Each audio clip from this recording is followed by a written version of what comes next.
نحمدہ ونصلی ونسلم علی رسول الکریم اما بعد فاعوذ باللہ من الشیطان الرجیم بسم اللہ الرحمن الرحیم وَإِن تَعُدُّوا نِعْمَتَ اللَّهِ لَا تُحْصُوهَا صدق اللہ مولانا العظیم وصدق رسولہ النبی الکریم الامین وَنَحْنُ عَلَىٰ ذَلِكَ مِنَ الشَّاهِدِينَ وَالشَّاكِرِينَ وَالْحَمْدُ لِلَّهِ رَبِّ العالمین۔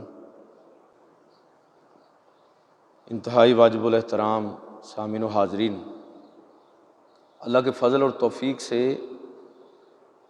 رمضان المبارک کا یہ چوتھا جمعہ ہے جس میں میں اور آپ حاضر ہیں۔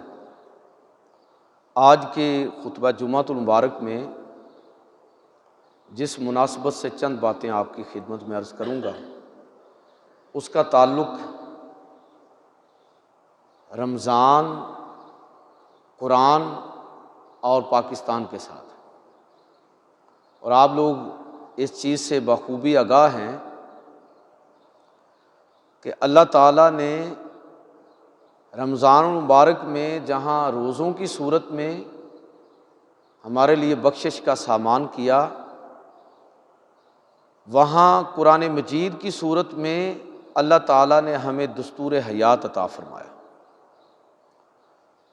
اور اسلامیان ہند کو اللہ تعالیٰ نے ملک پاکستان کی صورت میں ایک ایسا خطہ زمین عطا فرمایا کہ جہاں وہ اپنے عزائم کے مطابق، قرآن و سنت کے مطابق اپنی زندگی بسر کر سکتے ہیں۔ تو یہ جو پاکستان کا وجود میں آنا ہے، یہ ہم لوگوں کے لیے اللہ تعالیٰ کی طرف سے رمضان کا ایک بہت بڑا تحفہ ہے۔ یہ محض اتفاق نہیں ہے کہ رمضان مبارک 14 اگست 1947 اور موقع کون سا ہے؟ 27ویں شب ہے، جس رات قرآن مجید کا نزول ہوا، اور وہی قرآن اور وہی اسلام اور وہی دین اس مملکت خدا داد کے حصول کی بنیاد اور سبب قرار پایا، کہ اس وجہ سے ہم اس ملک کو حاصل کرنا چاہتے ہیں کہ یہاں اسلام کا نظام نافذ کر سکے۔ یہ عزائم تھے ہمارے بزرگوں کے، ہمارے پرکھوں کے۔ تو لہٰذا آج کے خطبہ جمعۃ المبارک میں اسی حوالے سے چند باتیں عرض کروں گا، اور ساتھ خصوصیت کے ساتھ جس پہلو پر میں چند باتیں آپ کی خدمت میں عرض کرنا چاہتا ہوں، اس کا تعلق خاص طور پر 10 اپریل کو جو ہمارے ملک کے اندر حکومتی سطح پر آئین پاکستان یعنی کنسٹیٹیوشن آف پاکستان 1973 1973 کا جو آئین ہے، اس کی گولڈن جوبلی منائی گئی ہے کہ جی ہمارا آئین جو ہے وہ 50 سال کا ہو گیا ہے۔ تو لہٰذا آج کے خطبہ جمعۃ المبارک میں اسی حوالے سے چند باتیں آپ کی خدمت میں عرض کروں گا کہ وہ 73 کا وہ آئین کہ جس کی بہت ساری شقیں قرآن و سنت پر مبنی ہیں، اور جس کے دباچے کے طور پر قرارداد پاکستان اور قرارداد مقاصد جو ہے وہ اس کے دباچے کی حیثیت رکھتی ہے، اور یہ ملک ہم نے اسلام کے نام پر حاصل کیا، اور اس رات اللہ تعالیٰ نے یہ ملک ہم کو عطا فرمایا جب قرآن مجید کے نزول کی رات جس کو ہم کہتے ہیں۔ ان ساری چیزوں کو ذرا اپنے ساتھ ملا کے پھر ہمیں جو 1973 کے آئین کی جو گولڈن جوبلی ہے اس پر غور کرنا چاہیے کہ کس حد تک ہم اس ملک کے اندر جو 1973 کا آئین ہے اس کو صحیح معنوں میں نافذ کر پائے ہیں۔ آپ نے وہ سارے خطابات ملاحظہ فرمائے ہوں گے کہ بڑے فخر کے ساتھ میڈیا پر یہ بتایا گیا کہ اس اسمبلی میں ان لوگوں کی تیسری نسل آج بیٹھی ہوئی ہے جنہوں نے اس آئین کو بنایا تھا، یعنی جن لوگوں نے 73 کا آئین بنایا ان کی تیسری پیڑھی وہاں پر بیٹھی ہوئی ہے۔ یہ سوال بہرحال اپنی جگہ پر موجود ہے کہ کیا جن لوگوں نے 73 کا آئین بنایا تھا، دستور مرتب کیا تھا، کیا یہ تیسری پیڑھی بھی انہی کی ہمارے اوپر حکمرانی کرے گی؟ کیا اس کے علاوہ اس ملک میں کوئی اور قیادت پیدا نہیں ہو سکی؟ یہ سوال تو بہرحال اپنی جگہ پر موجود ہے کہ یہ جو موروثی سیاست جس کو اسلام نے ختم کیا ہے، اس کا کیا تعلق ہو سکتا ہے پاکستان کے ساتھ، آئین پاکستان کے ساتھ؟ کہ باپ کے بعد بیٹا اور بیٹے کے بعد آپ نے دیکھا ہوگا وہاں کئی داماد بیٹھے ہوئے تھے، کئی نواسے بیٹھے ہوئے تھے، اور کئی پوترے اور دوترے بیٹھے ہوئے تھے اور گولڈن جوبلی منا رہے ہیں۔ بہرحال میں آپ کی خدمت میں 1973 کا جو آئین ہے اس کا بالکل مختصر سا جائزہ آپ کی خدمت میں پیش کرنا چاہتا ہوں کہ یہ وہ آئین ہے کہ جو بنیادی طور پر 12 حصوں پر مشتمل ہے۔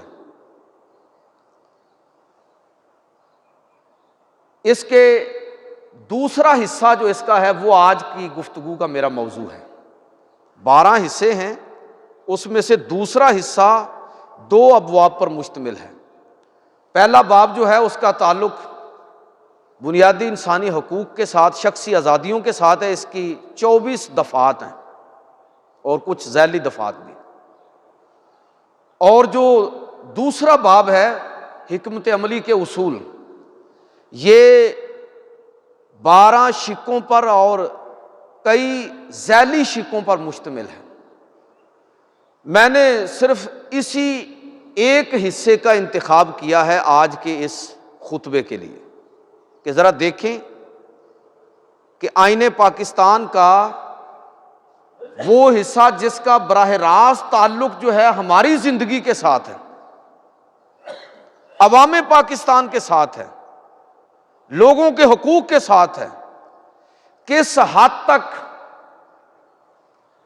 ہم اس کو عملی طور پر ریاست پاکستان کے اندر نافذ کر سکے ہیں اور اپنی عملی زندگی کا حصہ بنا سکے ہیں۔ تو میں بالکل مختصر سا اس کا جائزہ آپ کی خدمت میں عرض کروں گا کہ 12 حصوں پر مشتمل 1973 کا آئین، اس کا جو دوسرا حصہ ہے اس کا پہلا باب بیسک ہیومن رائٹس، بنیادی انسانی حقوق، اس کی جو ذیلی شق نمبر 11 ہے۔ ذرا آپ نے دیکھنا ہے کہ اس آئین کی کتنی دفعات ایسی ہیں، کتنی شقیں ایسی ہیں، کتنی کلاز ایسی ہیں کہ جو لکھنے کو تو لکھی ہوئی ہیں لیکن بدقسمتی سے پاکستان کے اندر وہ عملی طور پر آپ کو وہ نافذ نظر نہیں آئے گی۔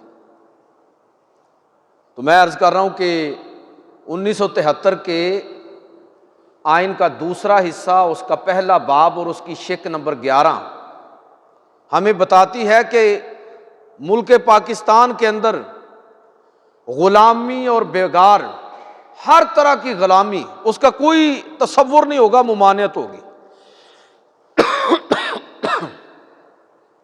اس ملک کے اندر غلامی کی ممانعت ہوگی، بیگار کی ممانعت ہوگی۔ لیکن عملی طور پر ذرا دیکھیں کہ آج بھی ریاست پاکستان کے اندر کس طرح لوگوں نے نجی جیلیں بنائی ہوئی ہیں۔ جنوبی پنجاب، شمالی علاقہ جات، سندھ کا دہی علاقہ اور کے پے کی کا جو علاقہ بنتا ہے، جسے آپ کہہ لیجئے کہ فاٹا کا علاقہ ہے، اور قبائلی علاقے خیبر پختونخوا کے۔ دیکھیں ابھی آپ نے اخبارات میں پڑھا ہوگا کہ ایک بلوچ سردار کی نجی جیل سے کس طرح پورا خاندان جو ہے اس کو آزاد کروایا گیا۔ تو تو اس کا مطلب یہ ہے کہ یہ گولڈن جوبلی منانا اپنی جگہ پر، لیکن اس کے ساتھ ساتھ یہ بھی لازم ہے کہ اس آئین پاکستان کو صحیح معنوں میں نافذ بھی کیا جائے۔ عملی صورتحال ایسی نہیں ہے۔ اسی باب کی شق نمبر 20 کہ جس میں یہ کہا گیا ہے کہ مذہب کی پیروی اور مذہبی اداروں کا انتظام و انصرام، اس میں سب کو آزادی ہوگی۔ میں اس پر کوئی زیادہ بات نہیں کروں گا، صرف اتنا عرض کرنا چاہوں گا کہ مذہبی آزادی، مذہب کی پیروی اور مذہبی اداروں کا انتظام و انصرام، یہ حکومت اپنی ذمہ داری کیوں نہیں سمجھتی؟ یہ جو مساجد کا حال پتلا ہے، آپ نے کلاس 4 کا بندہ بھرتی کرنا ہو نا، تو اس کا بھی بہرحال ایک معیار اور ایک میرٹ ہوتا ہے کہ اس کے لیے یہ کوالیفیکیشن ہے، صحت کا یہ معیار ہے، تعلیم کا یہ معیار ہے، قد بت ایسا ہونا چاہیے اور عمر اتنی ہونی چاہیے، تب آپ اس کو کلاس 4 میں بھرتی کرتے ہیں۔ اوپر والی جو بڑے سکیلوں میں بھرتی ہے وہ تو بہرحال میرٹ بڑا سخت ہوتا ہے۔ تو مجھے آپ یہ بتائیے کہ جب ریاست اپنی ذمہ داری کو نہیں لے گی، ریاست قبول نہیں کرے گی، تو پھر مذہبی اداروں کا، مدارس کا، مساجد کا انتظام و انصرام جب لوگ اپنے ہاتھ میں لیں گے تو اس سے وہ خرابیاں پیدا ہوں گی اس وقت جو ہیں۔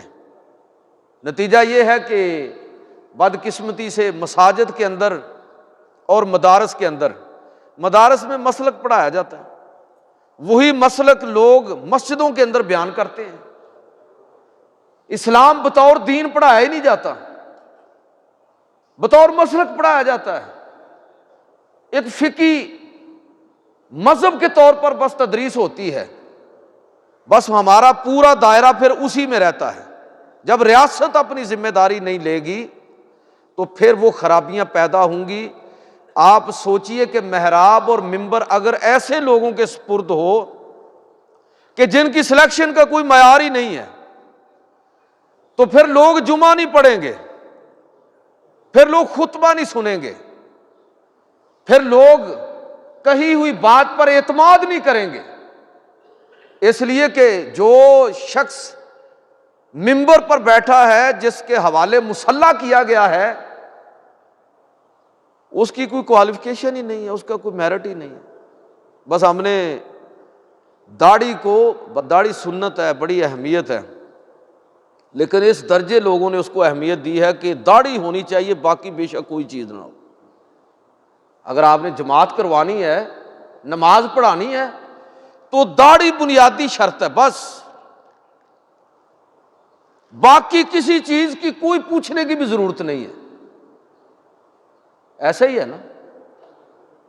ویسے ایسا ہے نہیں شرعی طور پر۔ ہر مسلمان، داڑھی رکھنا سنت ہے، حضور سے محبت کا اظہار ہے، لیکن جماعت بہتر ہے اس آدمی کو آگے کر لیں، اگر وہ کوئی ایسا نہیں ہے تو دوسرا آدمی جماعت کروا لے، کوئی مسئلہ نہیں ہے۔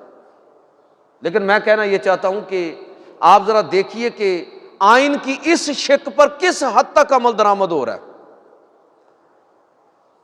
73 کے آئین کا دوسرا حصہ اور اس کے پہلے چیپٹر کی شق نمبر 25، میں آپ کو پورا وہ سنا بھی دیتا ہوں کہ ریاست 5 سال سے لے کر 16 سال تک کے تمام بچوں کو مفت اور لازمی تعلیم مہیا کرے گی۔ 73 کا آئین دوسرا حصہ شق نمبر 25 کہ ریاست اس بات کی پابند ہے کہ 5 سال کی عمر سے لے کر 16 سال کی عمر تک ہر بچے کو مفت اور لازمی تعلیم مہیا کرے۔ اور میں آپ کو بتا رہا ہوں کہ 73 کے آئین کی بنیاد کس پر رکھی گئی ہے؟ قرآن مجید پر، حدیث و سنت پر۔ تو اس کا مطلب یہ ہے کہ یہ ہمارے دین کا بھی تقاضا ہے، وہ دین جس کی پہلی وحی اقرا کے ساتھ ہے، اقرا بسم ربک الذی خلق، اور جس میں علامہ بالقلم کا تذکرہ ہے، نون والقلم کے ساتھ قلم کی قسم اٹھائی گئی ہے۔ جس دین کے اندر علم کی اتنی اہمیت ہو اور ریاست اس بات کا ذمہ لے کہ پانچویں سال سے لے کر 16ویں سال تک سب بچوں کو فری ایجوکیشن مہیا کرنا، یہ گویا کہ ریاست کی ذمہ داری ہوگی۔ یہ 73 کے آئین کے دوسرے حصے کی پہلے باب کی شق نمبر 25 ہے۔ کتنا عمل اس پر ہو رہا ہے؟ ہم نے یہ ملک رمضان میں حاصل کیا، رمضان کی 27ویں شب میں حاصل کیا، نزول قرآن کی رات میں حاصل کیا۔ لہذا پاکستان اور رمضان اور قرآن کا خاص تعلق ہے آپس میں۔ ہم نے کس حد تک قرآن و سنت کے اس حکم کو اپنے ملک کے اندر نافذ کیا ہے؟ 73 کے آئین کی صورت میں جو کلاز میں نے آپ کے سامنے پڑھی ہے، کس حد تک اس کو آج بھی دیکھ لیجئے۔ کتنے بچے ہیں جو چھوٹو بن کر ورکشاپوں کے اندر کام کر رہے ہیں، تعلیم سے محروم ہیں۔ کتنے بچے ہیں جن کی ٹانگیں توڑ کر ان کو بھیک مانگنے پر مجبور کیا جا رہا ہے۔ کتنے بچے ہیں جو آج ایلیٹ فیملیوں کے اندر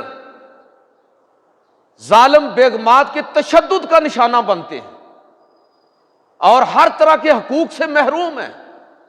آئے دن آپ اخبارات میں پڑھتے ہیں کہ بیگم نے غصے میں آ کے ملازمہ کو تشدد کر کے قتل کر دیا، بچے کو مار دیا، تشدد کا نشانہ بنایا۔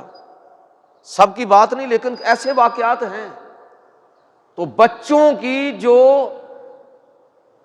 جبری مشقت ہے، جو ان کے تعلیم کا دور ہے، اس چیز کا اہتمام کرنا اصل میں تو ریاست کی ذمہ داری تھی۔ لیکن کیا 73 کے آئین کی روشنی میں ریاست نے اپنی اس ذمہ داری کو پورا کیا ہے؟ تو یہ پوچھا جانا چاہیے، ایوان میں بیٹھے ہوئے لوگوں سے پوچھا جانا چاہیے کہ یہ بات تو بڑے فخر کے ساتھ کہتے ہو کہ آج ہماری تیسری پیڑھی ایوان کے اندر موجود ہے جن لوگوں نے یہ 73 کا آئین جو تھا وہ مرتب کیا تھا۔ تو ہم تم سے یہ بھی پوچھتے ہیں کہ تیسری پیڑھی آ گئی ہے ہمارے اوپر حکمرانی کرنے کے لیے، اس آئین کو نافذ کتنا کیا ہے جس کی آج گولڈن جوبلی منا رہے ہیں؟ اسی آئین کی شق نمبر 28 جس میں رسم الخط، زبان اور ثقافت کے تحفظ کی بات کی گئی ہے۔ مجھے یہ بتائیے کہ دنیا میں کوئی ملک ایسا ہے جس نے اپنی قومی اور مقامی زبانوں کو اہمیت دیے بغیر ترقی کی ہو؟ دنیا میں ایسی کوئی مثال نہیں ہے۔ یہ نہیں کہ انگریزی پڑھنا حرام ہے، انٹرنیشنل زبان ہے، عربی بھی، انگریزی بھی، فرینچ بھی اور چائنی بھی، آج کل جرمن زبانیں، یہ سیکھنا اچھی بات ہے۔ لیکن میں یہ بات کر رہا ہوں کہ جو لوگ دانش ہے وہ تو دھرتی سے جنم لیتی ہے، تو وہ تو ہمارے عام روزمرہ کے جملوں کے اندر ہے، وہ تو ہماری زبان اور ثقافت وہاں سے ہم کشید کرتے ہیں، اپنی نسلوں کو دیتے ہیں۔ لیکن بدقسمتی سے کیا حکومتی سطح پر مقامی زبانوں کو اور قومی زبان کو وہ اہمیت ملی ہے؟ آج بھی ہماری سرکاری زبان اردو نہیں ہے، قومی زبان اردو ہے، سرکاری زبان ہماری عدالتیں سارے فیصلے انگریزی میں لکھتی ہیں۔ پڑھا لکھا اسے سمجھا جاتا ہے جو انگریزی بول سکتا ہو، حالانکہ انگریزی بولنا یہ پڑھے لکھے ہونے کی کوئی دلیل نہیں ہے۔ جو اپروچ ہی نہیں ہے ایک آدمی کی، وہ جو چاہے زبانیں بولتا رہے۔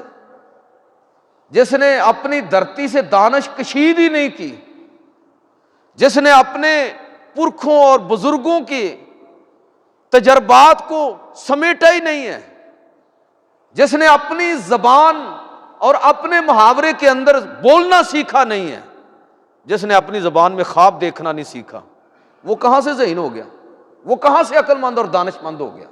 میرا کہنے کا مطلب یہ ہے کہ 73 کے آئین کے اندر آپ نے یہ گارنٹی دی تھی، وہ ملک جو اسلام کے نام پر حاصل کیا گیا، اس میں یہ ساری چیزیں شق وار اعتراف کیا گیا کہ اس ملک کے اندر لوگوں سے غلامی اور بیگار نہیں لی جائے گی، اس ملک کے اندر لوگوں کو لازمی تعلیم مہیا کی جائے گی، اس ملک کے اندر لوگوں کے حقوق کا تحفظ کیا جائے گا۔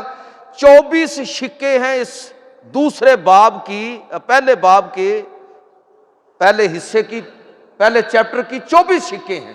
میں نے تو 2-4 آپ کے سامنے صرف پڑھی ہے۔ میرا کہنے کا مطلب یہ ہے کہ اس نقطہ نظر سے دیکھا جائے تو ریاست پاکستان جو اسلام کے نام پر وجود میں آنے والی دنیا کی ایک منفرد ریاست ہے، اس کا آئین اور دستور جو قرآن و سنت پر بیس کرتا ہے، اس میں جو بنیادی انسانی حقوق کی گارنٹی دی گئی ہے، آج ہمیں پوچھنا چاہیے اپنے حکمرانوں سے۔ بدقسمتی دیکھیں کہ لوگوں نے ریاست اور اجتماعی معاملات کے ساتھ تعلق رکھنا ہی چھوڑ دیا۔ لوگوں نے اجتماعی معاملات کے ساتھ تعلق رکھنا لوگ عبادت ہی نہیں سمجھتے۔ مسجدوں میں لکھ کے لگایا ہوتا ہے کہ یہاں سیاسی گفتگو کرنا منع ہے۔ تو ٹھیک ہے، اگر یہاں سیاسی گفتگو کرنا، جو ہمارے کانسیپٹ غلط ہے نا، ان میں سے ایک یہ کانسیپٹ بھی ہے کہ یہاں نہیں سیاسی گفتگو کریں گے تو اور کہاں کریں گے۔ ہماری ریاست ٹھیک ہونی چاہیے، ہمارا یہ عقیدہ اور نظریہ ہونا چاہیے کہ ہمارے پیغمبر سے بڑا کوئی سیاستدان، مدبر اور کوئی بڑا آپ سے بڑھ کر قانون کا رکھوالا، ریاست کو چلانے والا، ریاست کی صحیح معنوں میں ایک ماڈل ہمارے سامنے پیش کرنے والا رسول اللہ صلی اللہ علیہ وسلم سے بڑھ کر کوئی نہیں ہے۔ نہیں، ان چیزوں کا ذکر ہونا چاہیے۔ سیاست کو نکال دیں، آدھا دین ہی آپ کا ختم، بلکہ میں کہتا ہوں سارا ہی ختم ہو جائے گا۔ 13 سال میں اسلام کو عروج نہیں ملا۔ جب اسلام مدینہ منتقل ہوا ہے، اسلامی ریاست وجود کے اندر آئی ہے، تو پھر مسلمانوں کی زبان، ان کے ثقافت، ان کا کلچر، ان کا دین، ایک ایک چیز عملی زندگی کا حصہ بنا ہے۔ تو کیسے آپ اس سے لا تعلق رہ سکتے ہیں؟ میں نے یہ موضوع جو اختیار کیا تو اس نقطہ نظر سے کہ آپ کو توجہ دلاؤں کہ اجتماعی معاملات کے اندر حصہ لینا بھی اسی طرح عبادت ہے جس طرح انفرادی معاملات ہیں۔ 73 کے آئین کا دوسرا حصہ اور اس کا دوسرا باب، اس کا عنوان ہے صفحہ نمبر 12، حکمت عملی کے اصول۔ اور اس کی پہلی شق ذرا سنیے جو میں آپ کے سامنے، اس کی 12 شقیں ہیں، میں صرف 5 شقوں پر بات کروں گا۔ اس کی شق نمبر 31، اس میں یہ اعتراف کیا گیا ہے کہ ریاست پاکستان کے اندر لوگوں کو اسلامی طریقے زندگی مہیا کیا جائے گا، ایسا ماحول مہیا کیا جائے گا کہ لوگ آسانی کے ساتھ دین کے مطابق اپنی زندگی بسر کر سکیں۔ آج ہمیں سوال کرنا چاہیے اپنے حکمرانوں سے، اپنے ارباب و حل و عقد سے، کہ کیا واقعتاً ریاست پاکستان کے اندر وہ ماحول مہیا کیا گیا ہے، یا بدقسمتی سے مغرب کی نکالی کرتے ہوئے، مغرب کو خوش کرنے کے لیے، مغرب سے امداد لینے کے لیے ہم یہاں پر مغربی ثقافت اور کلچر کو پروموٹ کر رہے ہیں۔ 73 کے آئین کی جو شق نمبر 35 ہے، یہ آئین آپ گھر جا کے ذرا ڈاؤن لوڈ کر کے ذرا پڑھیں۔ اس میں یہ لکھا ہوا ہے، عنوان اس کا ہے خاندان کا تحفظ، کہ یعنی خاندان، والدین، میاں بیوی، بچے، یہ پورا خاندان اور خاندانی نظام، ایسا ماحول بنایا جائے گا کہ خاندانی زندگی کا تحفظ ہو سکے، خاندانی نظام کو مضبوط کیا جا سکے۔ لیکن دیکھیے کہ ہم نا ادھر سے تلاش کر لیتے ہیں چیزیں اپنے مطلب کی، لوگوں کو مطمئن کرنے کے لیے، لوگوں کو مطمئن کرنے کے لیے۔ اس لیے کہ عوام اگر دھوکہ کھاتے ہیں تو صرف دین کے نام پر کھاتے ہیں، یہ حکمرانوں کو اچھی طرح پتہ ہے۔ اس لیے حکمران ہاتھ میں تسبیح لازمی پکڑیں گے، دوپٹہ لازمی لیں گے۔ میں نیت پر حملہ نہیں کر رہا، جو کردار ہمارے بعد میں سامنے آتے ہیں اس سے ہمیں سمجھ آتی ہے کہ نیتیں پیچھے کیا ہیں، صرف لوگوں کو مطمئن کرنے کے لیے، اس لیے کہ آپ دین کے نام پر دھوکہ کھاتے ہیں، ورنہ تو دھوکہ دینا ممکن نہیں ہے۔ اب کیا ہے، عملی طور پر صورتحال یہ ہے کہ قانون ایسا بنائیں گے، آئین کے اندر ایسی ترمیمات کریں گے، یہ وومن پروٹیکشن بل ذرا پڑھیں جو ابھی پچھلے 2-3 سال پہلے ابھی پاس ہوا ہے، اور دیگر جو قوانین جو امینڈمنٹس ہوئی ہیں۔ میں تو یہ خطبہ تیار کرنے کے لیے سارا آئین ڈاؤن لوڈ کیا ہے، بہت ساری چیزیں دیکھی اور ان میں سے بعض کو اپنا موضوع بنایا ہے، تو پڑھیں، آپ کو پتہ چلے گا کہ کس طرح کھلواڑ ہو رہا ہے آئین کا، مقدس آئین کا نام لے کر کس طرح عوام کو دھوکہ دیا جا رہا ہے کہ ہم اس آئین کے محافظ ہیں، وہ آئین جس کے بارے میں دعویٰ ہے کہ یہ قرآن اور سنت اس کی بنیاد ہے۔ شکیں بھی ایسی ہیں، لیکن عمل کیا ہے؟ عمل یہ ہے کہ کورٹ میرج کی کس طرح حوصلہ افزائی کی جاتی ہے۔ بھائی یہ ضرور ہے، اللہ کے پیغمبر صلی اللہ علیہ وسلم نے فرمایا کہ اگر کسی نے بالغ بچے اور بچی کی مرضی اور رضامندی کے بغیر نکاح کر دیا، 3 دفعہ حضور نے فرمایا فَنِکَاحُهَا بَاطِلٌ بَاطِلٌ بَاطِلٌ، وہ نکاح باطل ہے۔ بس اس کو لے کے عدالت میں قانون بنا دیا، مغرب کو خوش کر دیا، دیکھو جی ہم بھی وہی چاہتے ہیں جو آپ چاہتے ہیں، لیکن اس حدیث کو بھول جاتے ہیں جو اللہ کے پیغمبر نے فرمایا تھا لا نکاح الا بولی، کہ ولی کی اجازت کے بغیر نکاح نہیں ہے۔ دونوں شکوں کو ساتھ ملائیں، اور پھر اگر آپ کورٹ میرج کی اس طرح حوصلہ افزائی کریں گے تو خاندانی نظام تباہ ہو جائے گا۔ آپ صرف مغرب کو خوش کرنے کے لیے آزادی نسواں، عورت مارچ اور کلچرل فیسٹیولز وغیرہ کی حوصلہ افزائی کر کے دنیا کو یہ پیغام دینا چاہتے ہیں کہ ہم بڑے لبرل ہیں۔ ہماری عظمت اس میں نہیں ہے کہ ہم لبرل کہلائیں، ہماری عظمت اس میں ہے کہ ہم رسول عربی صلی اللہ علیہ وسلم کے غلام بنیں، اپنی ذات کو رسول اللہ صلی اللہ علیہ وسلم کے ساتھ جوڑیں۔ نبی کریم صلی اللہ علیہ وسلم کی غلامی میں ہماری عزت ہے، نہ کہ لبرلزم میں ہماری آزادی، اس آزادی کے اندر ہماری عزت ہے۔ میں یہ عرض کر رہا ہوں کہ عملی طور پر آپ دیکھیں، اللہ تعالیٰ قرآن مجید فرقان حمید کے اندر ارشاد فرماتا ہے کہ ان الذین یحبون ان تشیع الفاحشۃ فی الذین آمنوا لہم عذاب علیم فی الدنیا والآخرہ واللہ یعلم وانتم لا تعلمون، کہ وہ لوگ جو اہل ایمان کے اندر فحاشی اور عریانی کو فروغ دیتے ہیں وہ سن لیں کہ ان کے لیے دنیا اور آخرت کے اندر عذاب علیم ہے۔ تم نہیں جانتے، اللہ جانتا ہے۔ یہ تم کیا کر رہے ہو، سماجی اور معاشرتی سطح پر اس کے نتائج کیا نکلیں گے، تم نہیں جانتے کہ اس کے کتنے تباہ کن اثرات ہوں گے۔ یہ 73 کا آئین، اس کی شق نمبر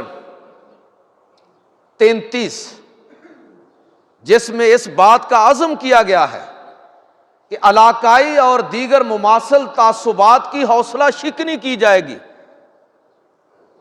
لیکن عملاً کیا ہے؟ یہ جتنی عصبیت ہے، میں اکثر کہا کرتا ہوں فرقہ واریت کا سب سے زیادہ فائدہ حکومتوں کو ہے۔ یہ جتنا آپ لڑ کے مارتے ہیں نا کہ سنی، دیوبندی، بریلوی، اہل حدیث، حکمرانوں کو سب سے زیادہ فائدہ اس تقسیم کا ہے۔ وہ چاہتے ہیں کہ آپ لڑیں مریں، آپ کی توجہ انہی چیزوں کی طرف رہے۔ جب آپ رفع دین کرنے اور نہ کرنے پر لڑیں گے، آمین کہنے اور نہ کہنے پر مریں گے، جب آپ میلاد اور محرم کے جلوس نکالنے، جواز اور عدم جواز کی مجلسوں میں یہ موضوع بنائیں گے، تو سب سے زیادہ فائدہ کس کو ہوگا؟ حکمرانوں کو، کہ ٹھیک ہے قوم اپنے معاملات میں الجھی ہوئی ہے، جب ان کاموں سے آپ فارغ ہوں گے تو پھر ان سے آپ پوچھیں گے کہ چینی اتنی مہنگی کیوں ہے، پھر آپ ان سے پوچھیں گے کہ دنیا کے اندر سب سے بڑا طویل اور زرخیز قطع زمین رکھنے کے باوجود ہم گندم میں آج تک خود کفیل کیوں نہیں ہو سکے، بتاؤ ہمیں۔ یہ تو سوال تب آپ کریں گے جب فرقہ واریت سے آپ کو نجات ملے گی، جب آپ کی مسجد کا موضوع یہ ہوگا، جب آپ کے ٹاک شوز کا موضوع یہ ہوگا، جب آپ کے اخبارات کا موضوع یہ ہوگا کہ انسانوں کے حقوق کی بات کرو، لوگوں کے حق کی بات کرو، تو میں عرض یہ کرنا چاہتا ہوں کہ آئین میں تو یہی لکھا ہوا ہے، لیکن یقین جانے کہ جتنا فرقہ واریت وارے میں ہے، فائدے میں ہے حکمرانوں کے، میں اور آپ اس کا تصور بھی نہیں کر سکتے۔ بہت فائدہ بخش کام ہے۔ مسلکوں کے نام پر مدرسے بناؤ، مسجدیں بناؤ، لڑائی کرواؤ، اور مسلکوں کے ناموں پر پھر باقاعدہ سیاسی جماعتیں کھڑی کر دو۔ آئین میں یہ لکھا ہوا ہے کہ اگر کوئی لسانی، جغرافیائی، علاقائی، خاندانی، مسلکی اور مذہبی عصبیت کو پروموٹ کرے گا اور سوسائٹی کے اندر انتشار کی بنیاد بنائے گا ان تصورات کو، تو اس شخص کو گرفت میں لیا جائے گا۔ 73 کے آئین کی شق نمبر جو میں آپ کے سامنے کہہ رہا ہوں، 33 نمبر شق، اس میں یہی لکھا ہوا، لیکن عملی طور پر ہے آپ کے حکمران سب سے زیادہ ان عصبیتوں کو پروموٹ کر رہے ہیں۔ یہ مسلک کے نام پر آپ کو سیاسی جماعتیں نہیں نظر آتی کہ آپ اس کتاب کو ووٹ دیں گے تو اللہ کو ووٹ جائے گا، رسول کو ووٹ دینا ہے تو اس جماعت کو ووٹ دیں۔ کوئی شلواروں اونچی والے ہیں، کوئی نیچی والے ہیں، کسی نے سبز جھنڈا پکڑا ہوا ہے، کسی نے سیاہ پکڑا ہوا ہے، کسی نے کوئی پکڑا اور کسی نے کوئی۔ دین بیچ رہے ہیں یہ لوگ، دین کو ذاتی مقاصد کے لیے استعمال کر رہے ہیں یہ لوگ، اپنے مفادات کے تحفظ کے لیے یہ لوگ دین کو آڑ بناتے ہیں۔ خبردار ہو جائیں ایسے لوگوں سے۔ نہ ہمارے آئین میں اس کی گنجائش ہے اور نہ ہی ہمارا دین اس بات کی اجازت دیتا ہے۔ دین تو ہمیں یہ کہتا ہے کہ وَاعْتَصِمُوا بِحَبْلِ اللَّهِ جَمِيعًا وَلَا تَفْرَقُوا وَلَا تَفَرَّقُوا، کہ اللہ کی رسی کو مضبوطی کے ساتھ پکڑ لو اور تفرقہ کے اندر نہ پڑو، تفرقے کے اندر نہ پڑو، جسے آپ کہتے ہیں تفرقہ، انتشار کے اندر نہ پڑو۔ لیکن سب سے زیادہ انتشار انہی لوگوں کے بارے میں، انہی لوگوں کے لیے فائدہ بخش ہے جو اپنے ذاتی مفادات کے لیے دین کو آڑ بناتے ہیں۔ اب دیکھیں کتنی آپ کی مذہبی جماعتیں جو ہیں دین کے نام پر لوگوں سے ووٹ لیتی ہیں اور باقاعدہ اسٹیبلشمنٹ کی بی ٹیم کا کردار ادا کرتی ہیں، دین کے نام پر دھوکہ نہ کھائیں، احتساب کریں لوگوں کا، سیاستدانوں کا۔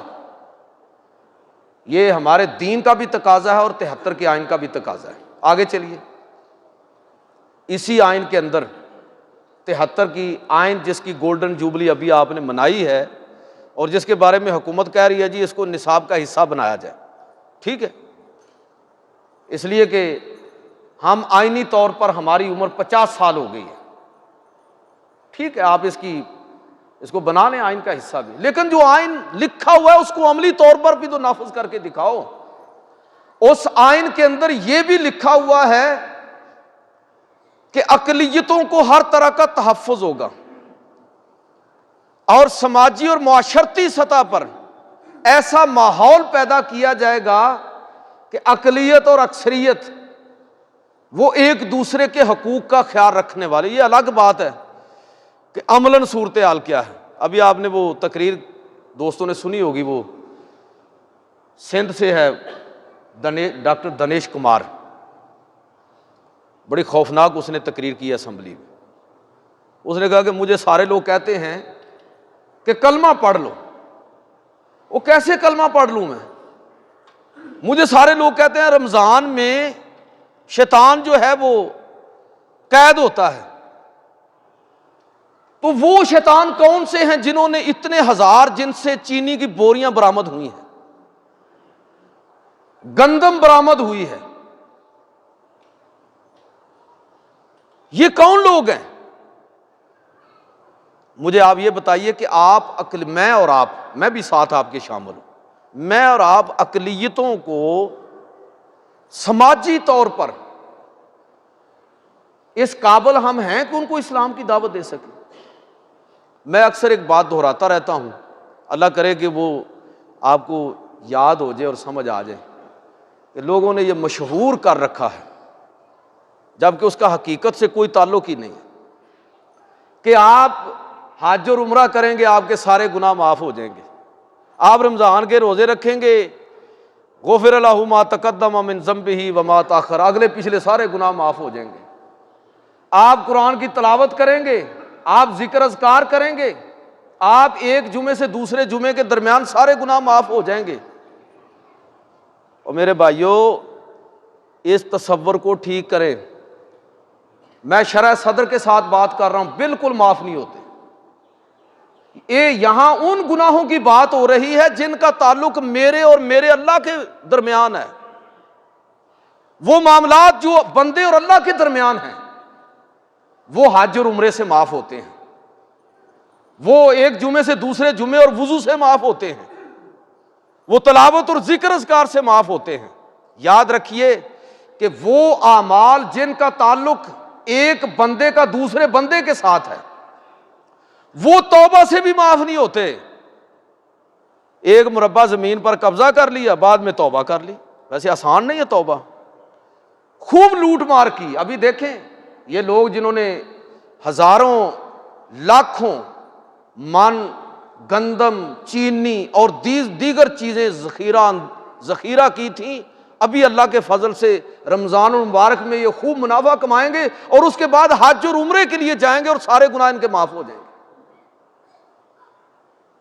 میرے بھائیوں یہ دین کے بہت سارے تصورات غلط ہمارے درمیان آ گئے ہیں، ان میں سے ایک یہ ہے، یاد رکھیے کہ وہ اعمال جن کا تعلق میرا دوسرے بندوں کے ساتھ ہے وہ معافی سے بھی توبہ، ان کی توبہ ہی نہیں ہے، ان کی معافی نہیں ہے، ان کی صرف تلافی ہے۔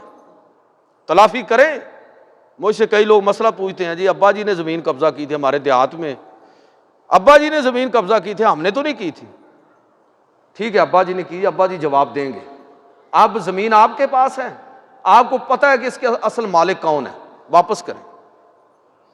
جب تک آپ لوگوں کے حق سے دستبردار نہیں ہوں گے، تو میں کہنا یہ چاہتا ہوں، بات لمبی ہو جائے گی، کہ وہ دنیش کمار نے اسمبلی میں تقریر کی، اس نے کہا کہ ہمیں کہتے ہو کلمہ پڑھو، ہمیں بتاتے ہو رمضان میں شیطان قید ہوتا ہے۔ یہ کون سے شیطان ہیں جنہوں نے چینی ذخیرہ اندوز کی ہوئی ہے، ذخیرہ کی ہوئی ہے، جنہوں نے گندم جو ہے وہ ذخیرہ کی ہوئی ہے، یہ کون سے شیطان ہیں؟ تم تو کہتے ہو شیطان رمضان میں قید ہوتے ہیں۔ تو یہ اقلیتوں کے حوالے سے سماجی سطح پر یہ اگلی شق میں بات کو مکمل کرنے لگا ہوں، اختتام کی طرف جا رہا ہوں۔ یہ 1973 کا جو آئین ہے اس کے دوسرے حصے کے دوسرے باب کی شق نمبر 37 اور 38، یہ آپ جا کے گھر جا کے پڑھ سکتے ہیں۔ اس میں سماجی انصاف اور معاشرتی اور معاشی عدل کی بات کی گئی ہے کہ لوگوں کو سماجی سطح پر، قانونی سطح پر انصاف مہیا کیا جائے گا۔ سماجی انصاف، معاشی انصاف کی بات کی گئی ہے، روٹی کپڑا اور مکان کی بات کی گئی ہے، لوگوں کی ضروریات زندگی کو پورا کرنے کی بات کی گئی ہے۔ لیکن آپ دیکھیے کہ عملی طور پر کیا ہے کہ وہ مافیا جو اسمبلی میں اس قانون کا بڑے فخر کے ساتھ ذکر کر رہا ہے، ان میں سے اکثر لوگوں کی میں بات کر رہا ہوں، عملی زندگی میں ان کی حال کیا ہے کہ نسل در نسل تیسری پیڑھی ہے جو ہمیں غلام بنائے ہوئے ہے۔ مجھے یہ بتائیے کہ جس دین نے ہمیں سیاست کے اندر موروثیت کی نفی کر کے بتایا، اللہ کے پیغمبر نے اپنے خاندان میں سے اپنے بعد کسی کو خلیفہ نہیں بنایا، کسی کے لیے مصلی اور کسی کے لیے ممبر کی وصیت نہیں کی۔ آپ نے آستانے اس طرح کے بنا لیے ہیں کہ پیر صاحب کا بیٹا پھر پیر، اگلا پیر، اگلا پیر، چل سو چل، چاہے کوئی اہلیت ہو نہ ہو، کوئی صلاحیت ہو نہ ہو۔ آپ نے سیاستدان، سیاسی جماعتیں اس طرح کی بنا لی کہ باپ ہے پھر بیٹا ہے پھر پوتا ہے، چل سو چل۔ جب میری اور آپ کی ذمہ داری کیا ہے؟ 73 کے آئین میں سب کچھ لکھا ہوا ہے، اور 73 کے آئین کی بنیاد کیا ہے؟ قرآن و سنت۔ تو اس آئین میں لکھا ہوا ہے، یہ حکمرانوں کا احتساب کس نے کرنا ہے؟ میں بڑی شرح صدر کے ساتھ کہہ رہا ہوں، یاد رکھیے کہ میں اور آپ ملزم نہیں ہیں، مجرم ہیں،